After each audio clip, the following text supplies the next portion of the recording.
Okay everyone, and I'm back with video 2. So today we've also got modeling with quadratics and cubics.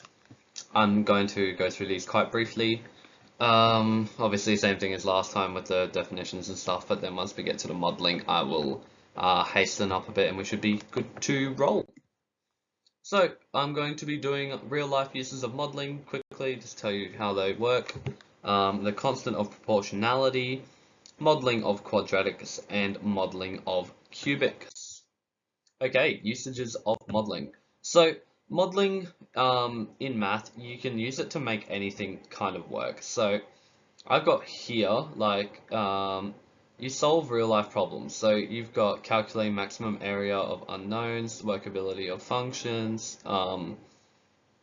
If you're trying to calculate how far a rocket needs to travel, the velocity of the rocket, the angle of the rocket, all sorts of things. When we get into differentiation and integrals later on in Math 2, like Calculus 1, 2, and 3, very, very useful for engineering, advanced finance. Anything statistic-based is very useful for that kind of field too. But yeah, there's a lot to learn with math, even though what we seem like we're doing now is very, very irrelevant. It surely will step up, even though the coursework will step up. I'm sure there'll be some people will find a relevance to it. Anyways, without further ado, let's move on to the constant of proportionality. So, how it works is you first of all want to have one variable, and let's go surface area, okay? And then you add the proportionality sign and then letter K to the other info after that sign. So for here, my example, right, is you have the surface area of a cylinder. Okay, let's just imagine this. It's not true, that formula probably isn't right, but it'll work. So you have the area of it, so you've got 100 pi cm squared, and you've been given the radius of 5 centimeters. So where the surface area is directly proportional to the square of the radius.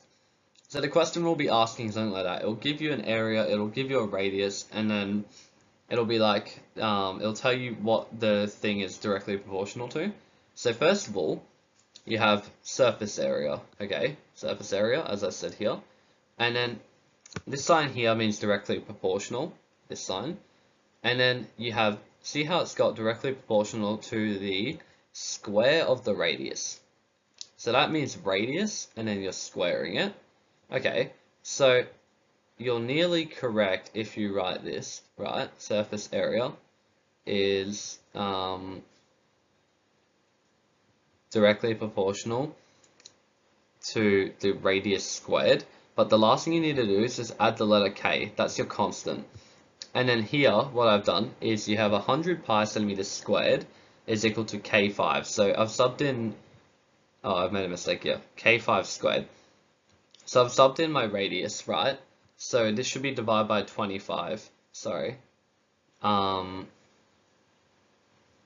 then the divide should be over here. But anyway, so 100 divided by 25, which would be 4 pi. That's seriously my fault, did not mean to make that mistake, I only just realized that now.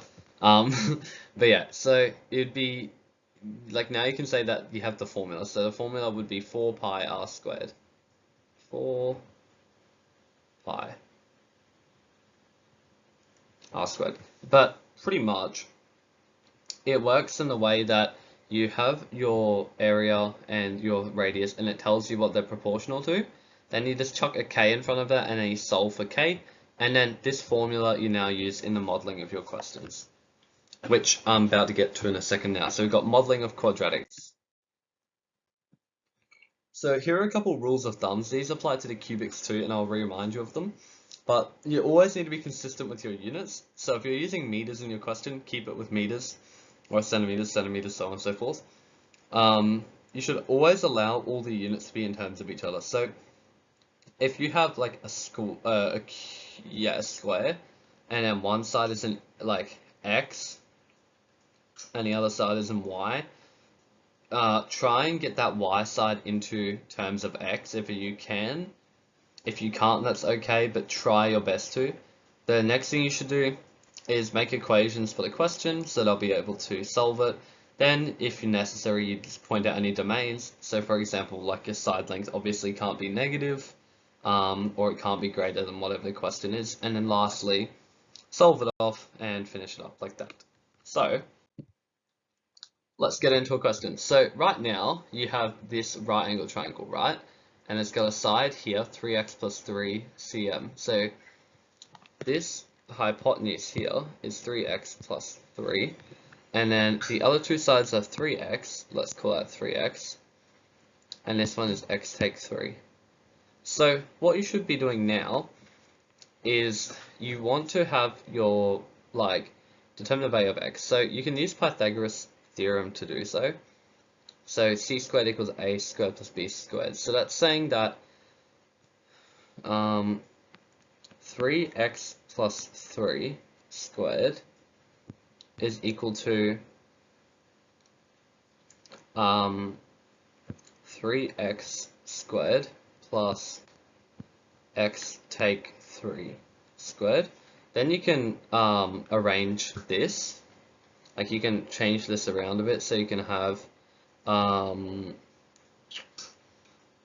let's expand this out actually. So 3x times 3x is going to be 9x squared. 3x times 3, that's going to be plus 9x, and then same on the other side, that's also plus 9x, so that's going to be plus 18x. 3 times 3 is 9, plus 9, that's going to be equal to 3x squared, so that's going to be 9x squared.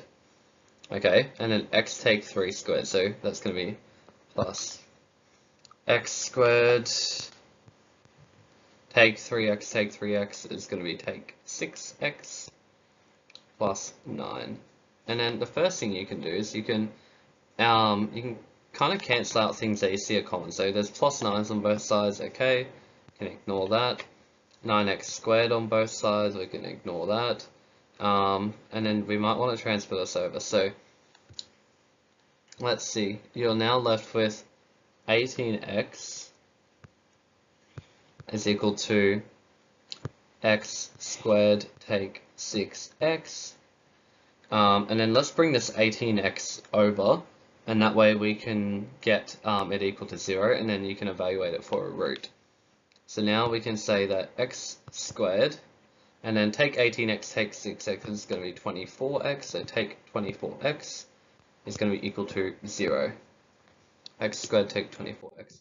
Okay, so x squared take 24x is equal to 0, right? And then from here, we can use the quadratic formula. So I'm just going to get my calculator out and just compute this real quick. So we've got negative 24 plus the square root of b squared. So that's going to be 24 squared minus 4. A is going to be 1, C is going to be 0. Divide by, that answer divided by 2, so you've got one root at 24. And then the other one you've got is going to be negative b, so 24 minus the square root of, let's go 24 squared minus 4, and then a is 1, then c is 0. Get that. So that's going to be just 24 squared. So 24 minus the, so root of 24 squared is 24. So 24 plus 24 minus 24 is 0. 0 over 2, 0. So your two roots for this equation are 24 or 0. Sorry, I was doing that on my calculator. It's not really clear on the working out, I know. But let's say you can now have x is equal to 24 or 0. Obviously, it's going to be using 24 as your length for your side is not going to be negative. And now with x equals 24, we've done that value. And then the last thing of the question was to determine the values of the other variables. So you had 3x, and you had x take 3, and then you had one of the other ones, maybe it was like 3x plus 3 or something. Let's roll 3x plus 3 for now. And then what you do is then you sub in your x equals 24. So 24 times 3, that's going to be 72. And then you have x take 3, that's going to be 21. And then 3x plus 3, that's going to be 24 times 3, 72, 75. Boom. Those are your length values for your sides, and that's how you'd complete the question. And that's about it for the modeling with quadratics. I've also got a proportionality question, so I'm going to flick over and show you that. So here, this is, you've got like your surface area of a sphere is directly proportional to the square of its radius. When the radius is 5 cm, the area is 100 pi cm. Calculate the radius when the area is 360 pi cm squared. So let's establish this. So you have surface area, and that's going to be equal to, so surface area of a sphere is directly proportional. Okay, let's add that sign. It's directly proportional to the square of its radius. Radius squared. And then the last thing we need to do is chuck in that k out front, as that's like your constant that you need to solve for. And then here you have, when the radius is 5 centimeters, the area is 100 pi. So now you can go 100 pi is going to be equal to the k, and then you've got r squared. So 5 squared, which will be 25k. Then you divide both sides by 25 to isolate the k. And then the last thing you'll be left with will be k will be equaling 100 over 25 is 4, and then you keep your pi. So it's going to be equal to 4 pi. Cool. And now, because you have your formula, your complete formula is going to look like this. Surface area equals 4 pi r squared. And then see how you got given here, calculate the radius when the area is 360 pi cm squared. So now you just go boom, 360 pi cm squared is equal to 4 pi r squared. You can divide both sides by 4 pi. 36 over 4 is 90. So you're going to have 90. 90 is equal to r squared, and then you square root both sides, and you chuck a plus minus here. So your r is going to be equal to plus minus the root of 90. And that's that question done. It's quite simple. So you have to just identify your formula using the constant of proportionality over here. Once you have your formula, you just solve that in. Okay, next up we have is modeling of cubics. So same rules of thumb as before. Keep your units consistent, always allow the units to be in terms of each other, make equations for the question when necessary, identify any domains if necessary, and solve. So here's quite a long question. I've got it over 2 pages, so I'll do A, B first and then C, D next. So a rectangular box with an open top is to be constructed from a rectangular sheet of cardboard measuring 20 centimeters by 12 centimeters by cutting equal squares of side lengths x out of the 4 corners and following the flaps up. So first thing I'm going to do is draw a diagram. Okay, so this is going to be 12 centimeters, and what it's saying is that there's a length here and a length here. That's x and x centimeters, and the same thing over here, x, x. And then there's a line here that's 20, and then there's the same thing like x, x.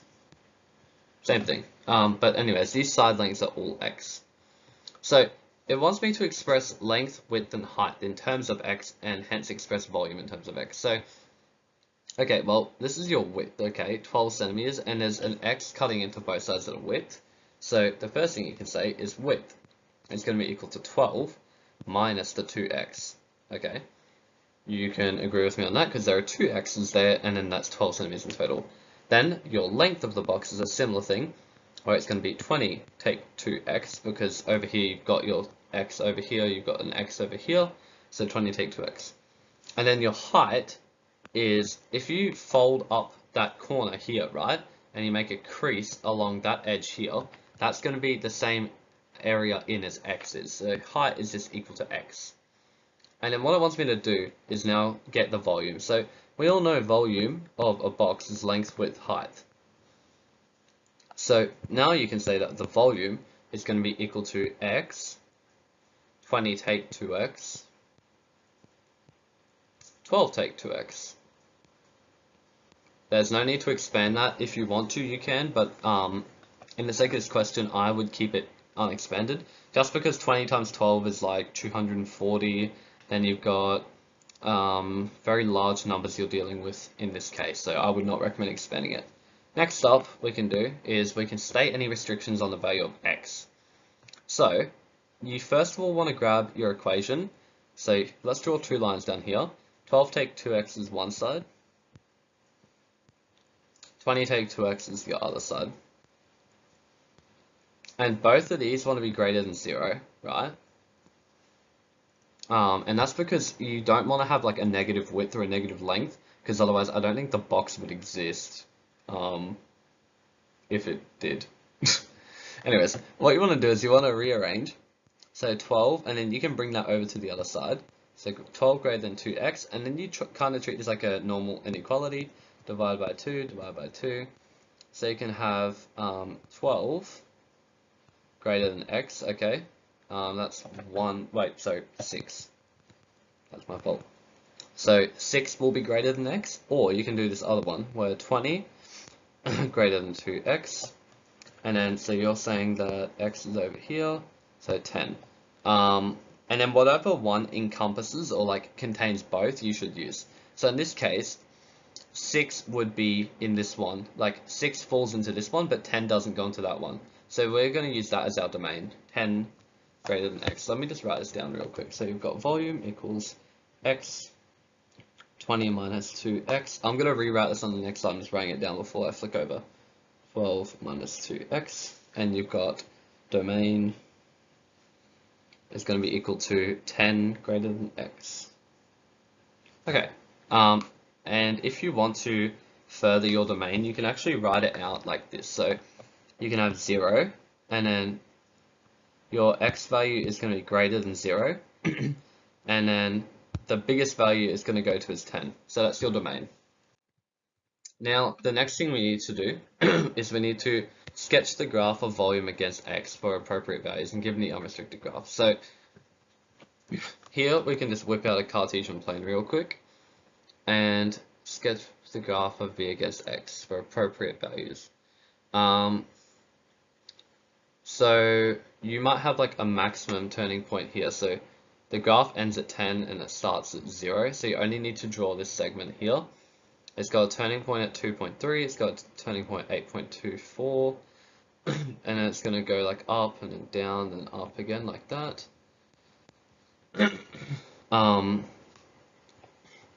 And this is that, like that point there is going to be your maximum length and volume. So what you can do is you can sketch that out, but in this step I don't have it on me, but I would use my graphics calculator. Or Desmos, you can plug it into Desmos, and then you use that equation from before. The v equals x, 20 take 2x, 12 take 2x. And then you try and get it to like work out that turning point, stationary point, whatever it's called. Yeah, turning point. And then the last thing you need to do is calculate the length and width of the box with the maximum volume and give this max volume. So what that's asking you to do is you then determine this turning point, right? And then you calculate whatever that point is. So the y point is going to be your volume. And then you say, you round that y point to the whole value. So let's call it like 175 meters, centimeters cubed, right? So that's been rounded from like 174.8266, whatever it is, right? And then you can say that the length is equal to 12 minus 2, whatever the value is, like let's call it 7, right? So length is equal to 12 take 14, length is equal to 6, width is equal to 20 take 2, 7, so 12 take 14, no, that'll be like -2. That wouldn't really occur, but yeah, that's kind of how it works. So that's the width, and then the height is just going to be equal to 7, whatever it is. That was a really bad example, sorry for the negative measurement, but that's kind of how it works. So you just determine that point and then you sub back in your x value for your length, your width, and your height. And I'm sorry I didn't have the exact measurements and points because my Desmos is not working with me right now. Anyways, thank you for tuning in, and I hope you found it a bit useful. Sorry for it being a little bit vague in that last bit, but hopefully you have a pretty good understanding of how the modeling with quadratics and cubics work. Thank you, and have a lovely night.